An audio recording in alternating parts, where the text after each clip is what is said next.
I watched people around the world say what a great guitar player Kirk is and what a piece of shit I am, and that I got kicked out of Metallica and that I wasn't good enough for them and that I was a loser. On April the 11th, 1983, Dave Mustaine was officially fired from Metallica. He said he was given no warning and no second chance.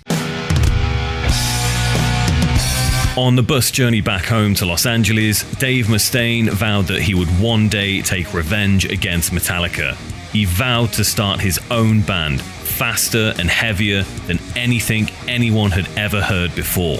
Angry and filled with fury, Mustaine was out for blood, and he would change the course of metal music forever with his band, Megadeth. And this is their story.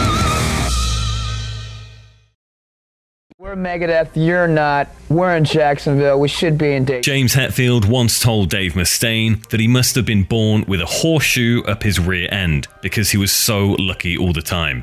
But Mustaine will tell you a very different story. Not only was he kicked out of Metallica, one of the biggest metal bands on the planet, but by the time he reached his 40s, he had already been in and out of rehab 17 times, had at least one near-death experience, and said his life had been cursed after practicing black magic as a teenager.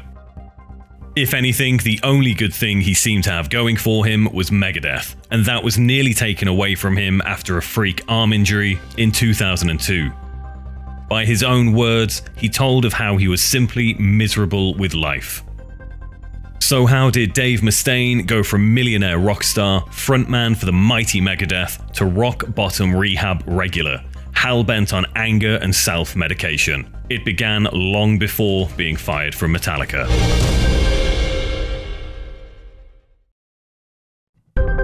Dave Mustaine was born in La Mesa, California in 1961. He was brought into a family that already had 3 sisters, but a failing marriage between his parents. His father worked as a branch manager at the Bank of America, but Mustaine doesn't have a great deal of fond memories of him, if any at all, by his own account. Before his father left at the age of 4 years old, the only memories Mustaine could recall were that of his father being an angry alcoholic. Instead of flashbacks of playing baseball and catch, Mustaine only had flashbacks of the smell of alcohol on his father's breath. Maybe Mustaine was lucky having seen his father leave at 4 years old, as his sisters would pass down all manner of horrific tales of abuse and what Mustaine describes as generally insane behavior. All that time growing up in between, I had a pretty abnormal childhood. Was a latchkey kid, product of a broken family. My mom and dad divorced. Both parents were alcoholic, although I didn't know. My mom was a functioning alcoholic. I never even saw it until I found out after she had passed away that she could drink like normal people. Dave's mother, Emily, was so terrified of her ex-husband finding her that she would often move Dave and his sisters from one place to the next, meaning Mustaine struggled to keep regular friends and had a sporadic education at best. It's easy to see how Mustaine didn't exactly have a stable childhood, no real role model, and an inconsistent set of religious beliefs to follow on top of it. He was initially raised as a Lutheran, then his mother became a Jehovah's Witness when he was around 7 years old, and Mustaine said this effectively ruined his childhood. He was friendless, fatherless, and now he had Christmas taken away from him as well. He essentially felt like an outcast. His childhood was also often one of charity. His mother's salary as a maid wasn't exactly giving them the high life, having to live on Medicare and food stamps, as well as relying on the charity of friends and family. On top of all of this, Mustaine was often bullied and kicked around for being a Jehovah's Witness. All of this neglect and confusion led Dave to start creating his own imaginary worlds in his head. He once said that these worlds were the only safe place he could find. 2 things that Mustaine would come to discover that gave him some hope of stability would be baseball and, of course, music. Mustaine really took a shine to baseball and even took on 2 separate paper rounds so he could afford to buy baseball gear for the little league team he joined. But as we all know, music would be the one true path he was destined to walk.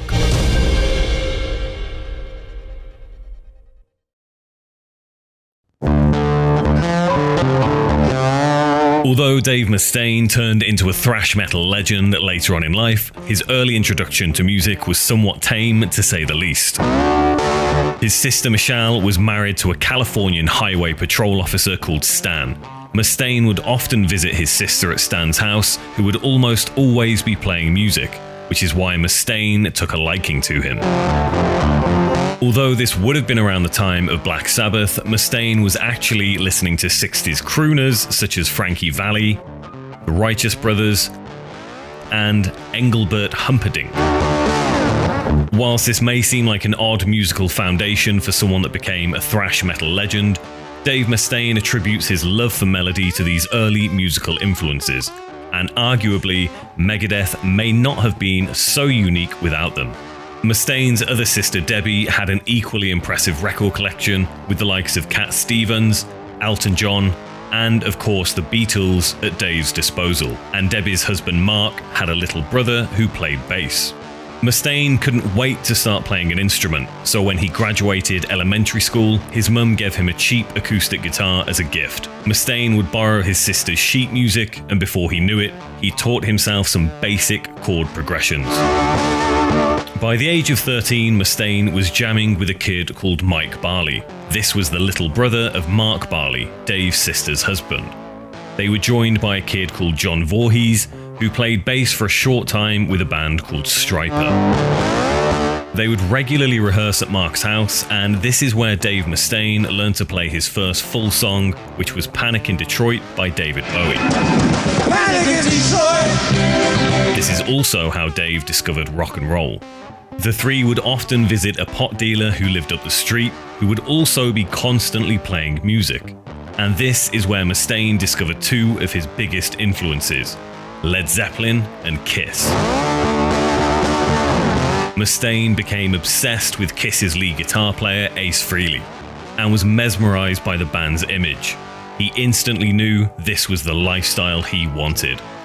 He wanted the fame, he wanted the fortune, he wanted to be a rock star.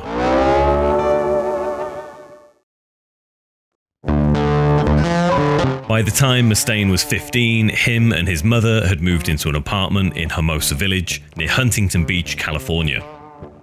However, he would soon find himself living alone. Mustaine had gotten high for the first time when he was just 13, and he soon became dependent on weed, more so just because he enjoyed the feeling of it. With this came the inevitable discovery of alcohol, partying, and other substances, but he couldn't afford to keep this habit going without a job or an income.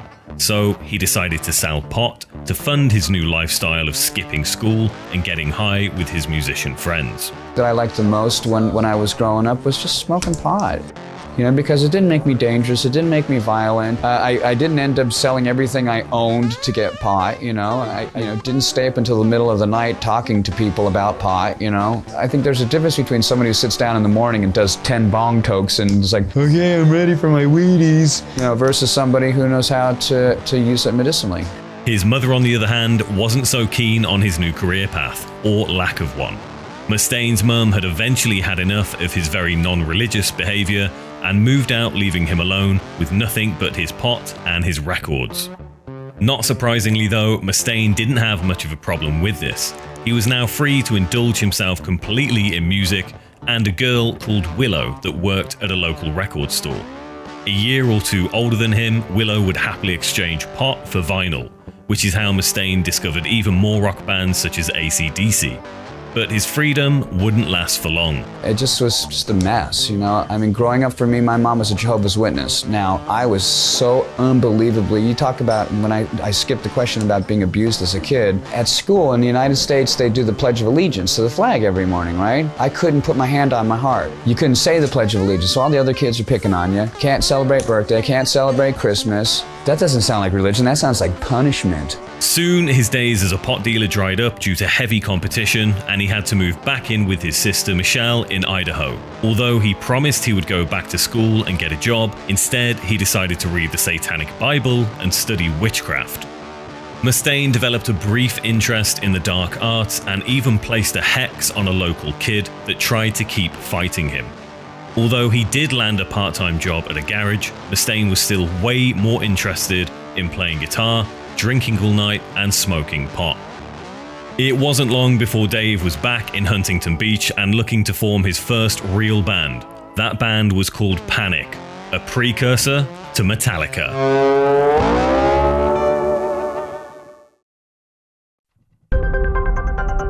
At the age of 17, Mustaine was ready to form his first real band. He was once again dealing around the Huntington Beach area, but by now he'd moved on to things like LSD and Quaaludes.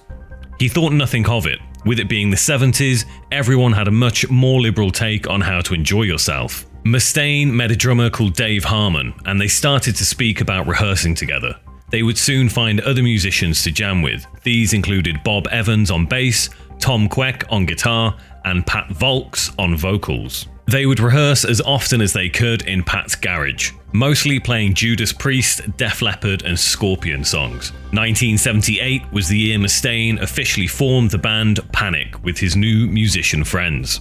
Although Mustaine and the rest of the band had the intention of taking their newfound musical career seriously, they spent more time getting high, drinking, and partying together than writing songs. Panic, however, got off to a tragic start. The first house party they played, they had to call in a substitute drummer called Mike Leftwich. And whilst the gig itself went down a storm to covers of Judas Priest and Led Zeppelin, the following morning would bring devastating news. Mike and the sound guy Joe were involved in a fatal car accident on the Pacific Coast Highway after the show. Joe had fallen asleep at the wheel. Mustaine said this horrific event had a lasting effect on the band. Whilst Panic continued to play house parties over the next couple of years, Mustaine said the band simply drifted apart. They couldn't keep carrying the weight of the accident on their shoulders as they felt partly responsible, as it was their gig where Mike and Joe had been drinking shortly before the accident. The very last Panic show took place in the latter part of 1981, a benefit show for a local biker that had passed away. After this show, Mustaine simply had no more energy to give to the band. For the time being, his musical career was on hiatus. While it was, until he would soon discover Metallica.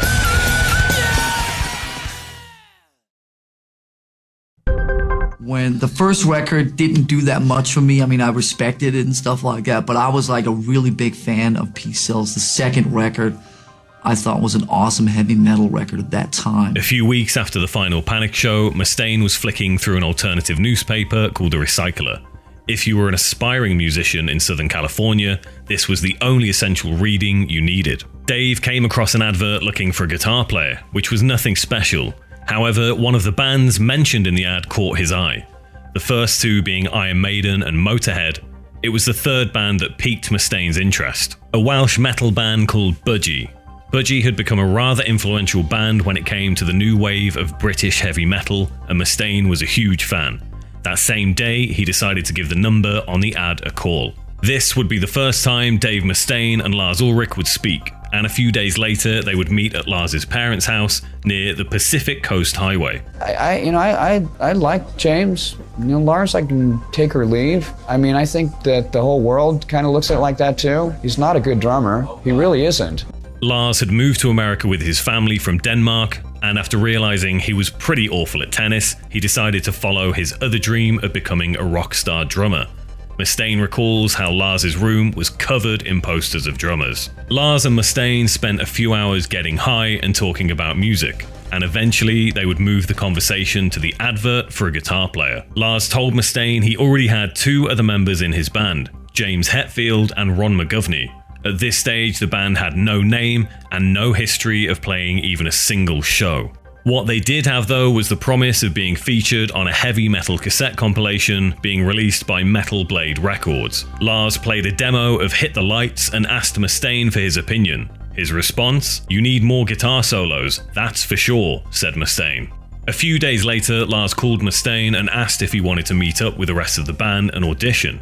However, it would be one of the strangest auditions you could imagine. Mustaine drove up to Ron McGovney's house and started to unload his gear. Lars introduced him to everyone, and then they all left the room as Dave started to warm up. Mustaine, confused, continued to warm up, playing louder and faster as he went on. After 30 minutes or so, Mustaine put his guitar down, walked into the room where Lars, James, Ron, and some other friends were getting high and drinking, and said, "Hey, are we gonna do this thing or what? to which Lars replied with a smile, "No man, you got the job." Mustaine didn't know what to make of it all. Were they serious? Were they just impressed listening to him warm up?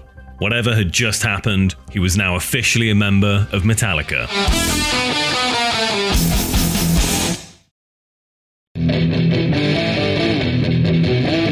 As we all know, Mustaine's position in Metallica would be short-lived. From the get-go, he would often have disagreements with Lars. As he puts it, they were both leaders, and a band usually can't survive if more than one person wants to be the main rock star.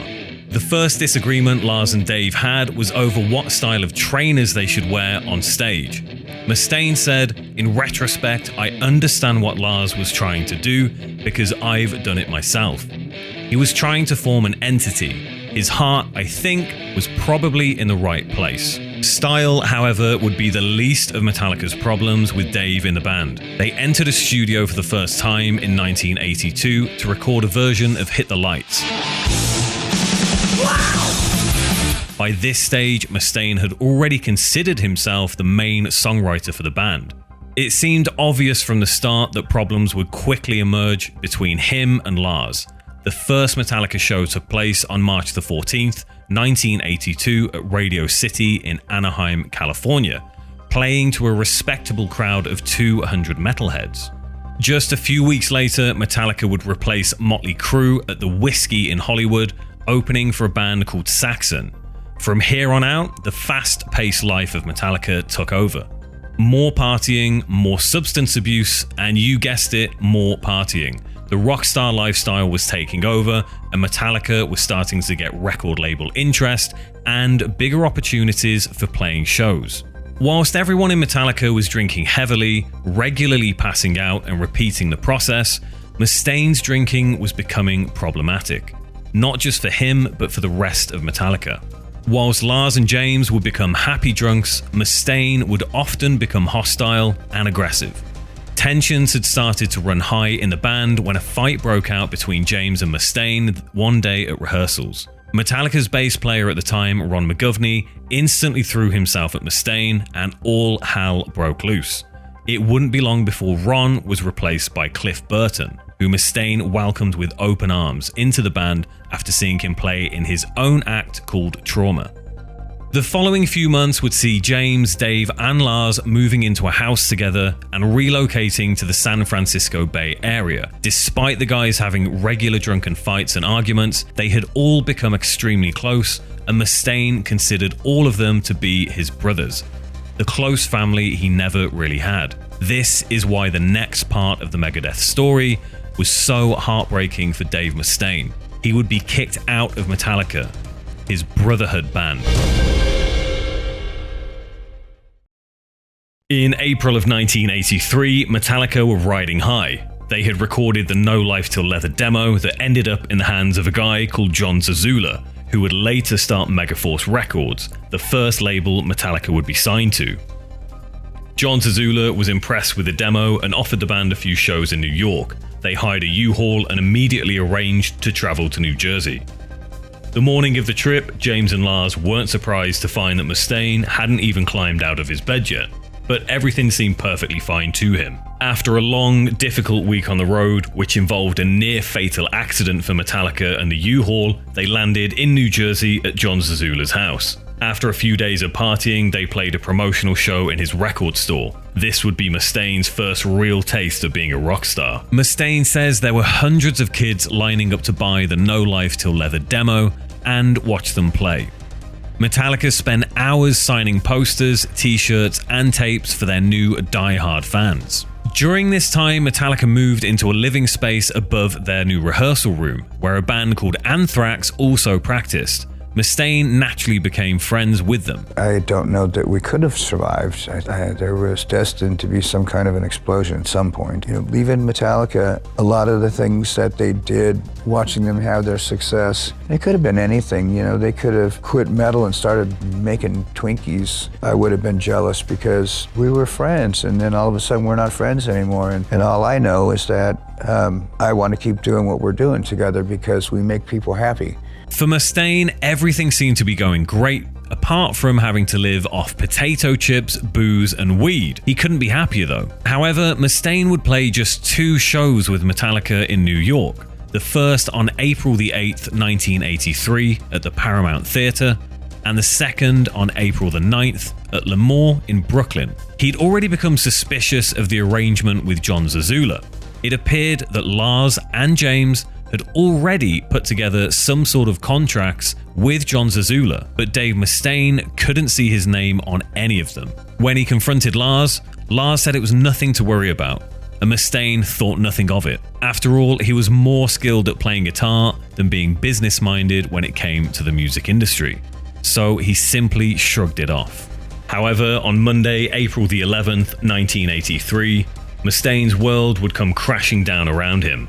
The rest of Metallica stood over him as he woke up, and Lars bluntly said, "You're out of the band. Get your stuff, you're leaving." An hour later, James Hetfield dropped Mustaine at the bus stop, where he now faced a 4-day trip alone from New York back to California, with no food, no hope, and he didn't have a single dollar to his name. Whilst Mustaine was given no explanation as to why he was kicked out of the band, the one thing he did think was that was it. That was the end of his rockstar dream. However, little did he know at the time that single lonely bus journey would give birth to one of the biggest thrash bands on the planet, Megadeth.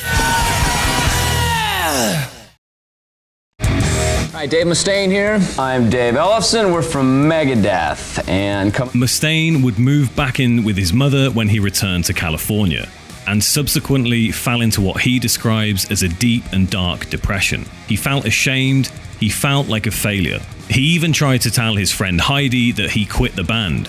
However, Lars had already made several phone calls to people in the LA area to give his version of events. He was trying to secure Metallica's reputation. Mustaine wasn't about to give up though. He could feel the rise of a new scene and a new genre emerging, one he wanted to dominate. To his surprise though, in the summer of 1983, Metallica released their debut record, Kill 'Em All, that featured 4 songs written by Mustaine. Whilst he expected some of this work to end up on Metallica's album, what he didn't expect was for Lars and James to place themselves as the main songwriters on the credits of the record. Which was what, October 81? Yeah. This would be Dave Mustaine's fuel for what was about to become what he describes as the perfect beast, aka Megadeth.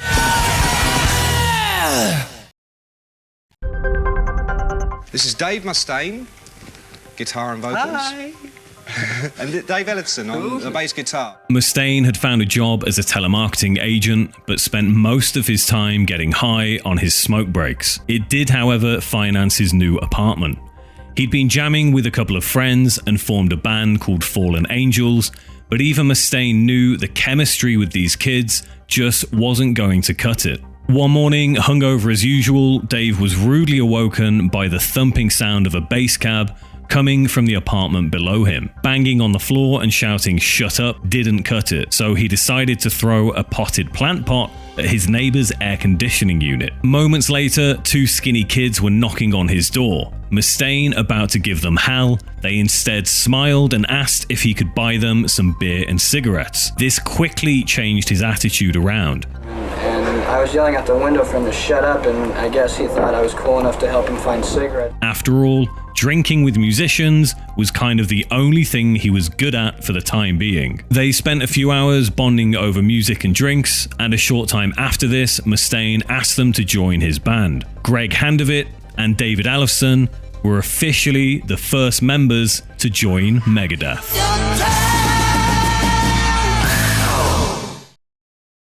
The song's about life, the different species of life form being exterminated. Everything's dying.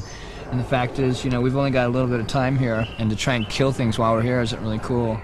During 1983 and 1984, Dave Mustaine and David Ellefson would spend months looking for a new drummer and second guitar player, as Greg had already left the band. Megadeth had already started to play shows in the San Francisco Bay Area, and Kerry King from Slayer even joined the band for a brief time, but soon returned to Slayer. Because Kerry, I think, didn't even really want to be in Slayer anymore, and so he did even a couple of shows with us up in the Bay Area. And I think I remember doing an in-store, and all of a sudden all these Bay Area headbangers were like, "Dude, Slayer rules! Fucking, we love Slayer!" All of a sudden I think Kerry went, "Uh-oh, what am I doing?"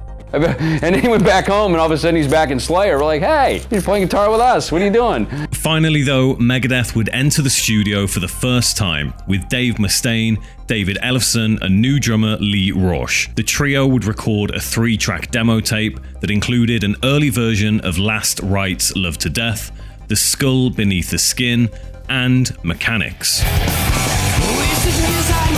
Mechanics was a particularly important song to note in the early career of Megadeth. This was Dave Mustaine's way of publicly telling Metallica that he was coming for them. He hadn't forgotten what they'd done to him, and he was out for vengeance. Would say, he's just thrashing out more Metallica stuff, because to me I felt a little bit held back in that band. I tried to quit a few times before I got kicked out, so I guess they beat me to the punch. Mechanics was essentially a song that Mustaine says he wrote for Metallica, but with the tempo almost demonically increased. Metallica's version, called The Four Horsemen, was released on their debut record, Kill 'Em All. And as you can tell, Dave Mustaine wasn't messing about.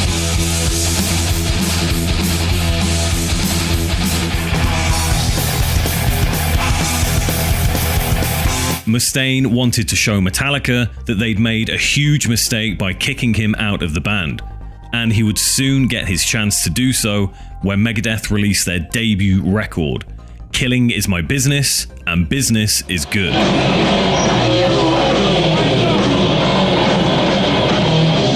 At the beginning of 1985, Megadeth were approached by Combat Records to record an LP. However, by this point, the band was strung out on heroin, cocaine, and anything else they could get their hands on. So they weren't exactly interested in reading legal contracts, but in hindsight, Mustaine knew the band got screwed over. They were just desperate to get a record out. That's when we found out that Combat wanted to sign us. But the budget for our first record, I mean, even I knew the money that they'd given us to do that record was an insult. We were at the Moody Blues studio up in walks Jay Jones and Chris Poland, and they had stopped on the way to the studio and spent half the budget on other things. And I had to call the label one night and say, "Look, we're out of money and we're in trouble. I need your help." They were given just $8,000 to produce an album. Mustaine knew that was an insulting offer, so the band spent most of the money on alcohol and substances of their choice. It was also shortly before this time that the band had decided on the name Megadeth. Mustaine had actually discovered the name on his original bus journey back to California after being fired from Metallica. He picked up a leaflet on the bus which had a quote from an American politician called Alan Cranston. The quote read, "The arsenal of Megadeth can't be rid, no matter what the peace treaty comes to." On that bus journey, he wrote a song and called it Megadeth, which would later turn into a song called Set the World Afire.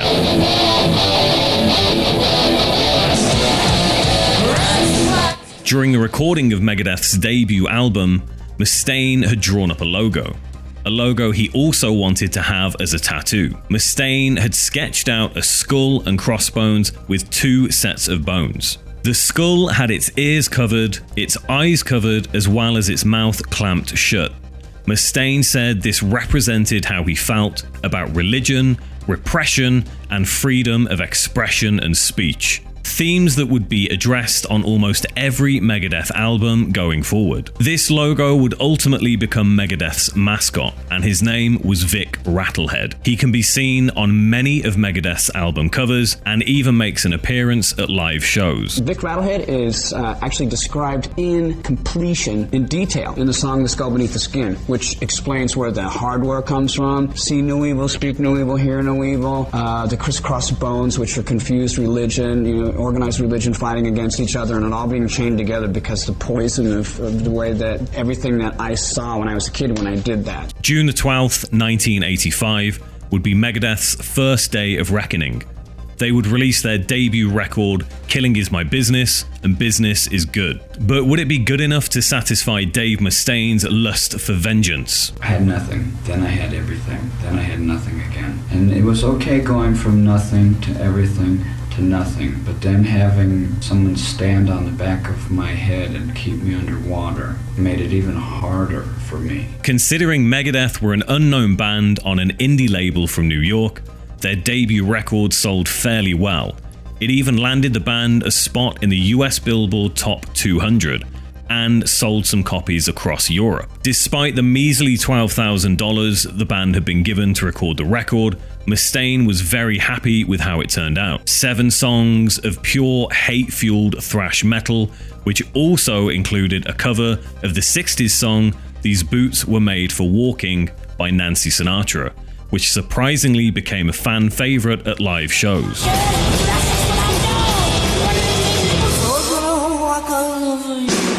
Mustaine felt like he was on the right path to exacting his revenge on Metallica and turning Megadeth into the biggest thrash band on the planet.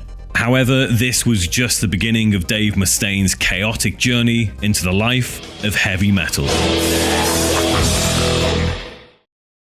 No, I'm Dave Mustaine, and we're from Megadeth. Welcome to the Headbangers Ball. The 80s and early 90s would see Megadeth release 2 of their most popular records, Peace Sells But Who's Buying in 1986 and Rust in Peace in 1990.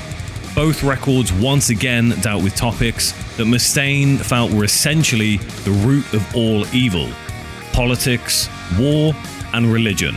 And I found this Reader's Digest, and it had a quote by somebody like, I think some old dinosaur like Joan Baez or something about peace would sell, but no one would buy it. The late 80s would also see the arrival of MTV's Headbangers Ball, a show that consisted of heavy metal music videos, interviews, and guest presenters from the biggest names in thrash metal at the time. And Megadeth would feature on several shows as guests and presenters. Yo, Dave and Dave here from Megadeth, and I'm coming at you from the MTV Headbangers Ball. Megadeth were becoming global names and starting to rival Metallica for their share of heavy metal fans and album sales. But with the rise in fame and fortune as rock stars came the inevitable dark side of being in a young and gifted metal band. Whilst on tour with Alice Cooper in 1987, Megadeth were out of control. Their substance abuse was at an all-time high. One night after Megadeth had played, Alice Cooper told Dave Mustaine to come and visit him in his dressing room. All I know is that when we were touring with him, that he was sober already. I called him up one time and I told him I was thinking about getting a tattoo, which I changed my mind, and I'm tattoo-free, and he wanted to help me, and I don't know who said what, but he's my godfather now. Alice Cooper could see how out of control Megadeth were on this tour, and he said this to Mustaine: "I've seen it all, I've done it all, and it just doesn't work. You can't keep up this pace. You're either going to burn out or die."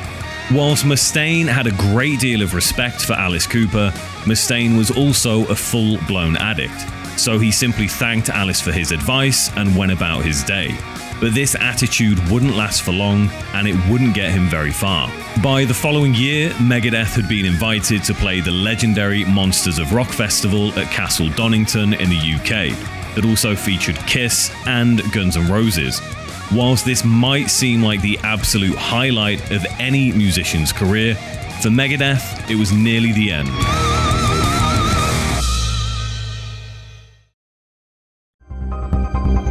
During the performance of Guns N' Roses, 2 members of the audience had been crushed to death.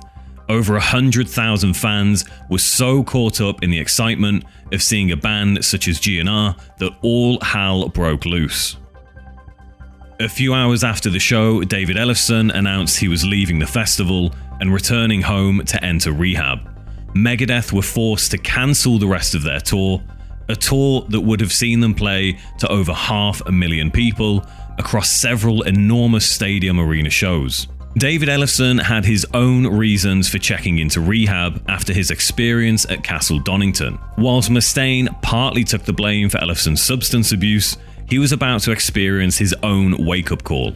Steven Adler and I were really buddies. We were also bonded over, other things. And all of a sudden, Slash and Nicky came in, like raging, And I said, I kind of want some of what they have. I mean, you got to keep in mind, Cocaine was on the cover of Time magazine in like 1983. Motley, Guns N' Roses, and Megadeth were really three kind of very different bands, and almost, all within metal rock, but very different bands. But it's funny how our lifestyles were all very similar. It was frightening because, that was obviously a heavy moment. Mustaine was terrified of having to return home, not just because of the impact this might have on Megadeth, but also because he knew deep down that he needed help. His own battle with substance abuse was now uncontrollable. So shortly after returning home from the cancelled tour, he checked himself into a facility near Van Nuys in California. What are you reading, Dave? Rob Halford just gave me this Harley book. Nice man. Definitely a cool guy. Mustaine lasted just 8 days in his first stint in the rehab facility in Van Nuys. However, shortly after this, in the summer of 1989, he was pulled over by the cops and had his vehicle searched.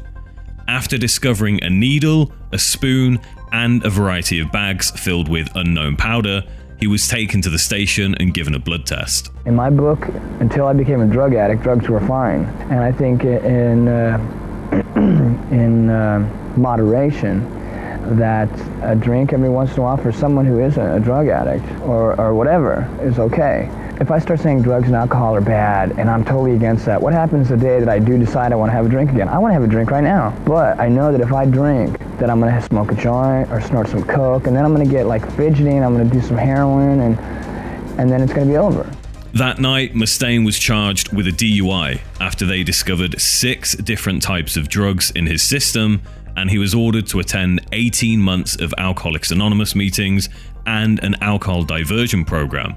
But even then, he didn't get sober as he paid someone else to go in his place.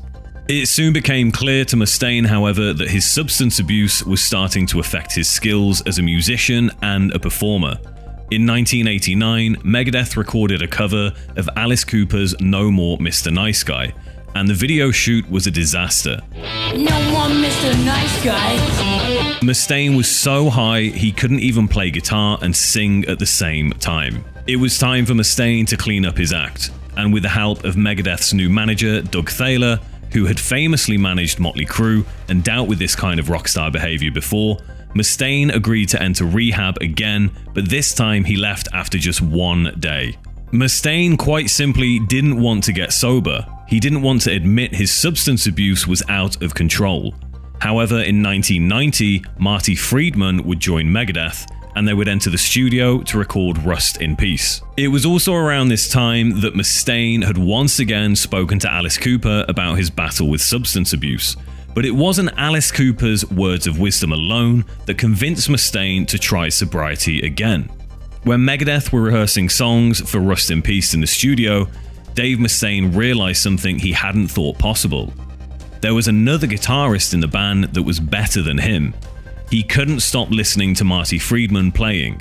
Mustaine finally realized that he let his addiction get in the way of his one true passion in life, which ultimately was Megadeth. Yeah!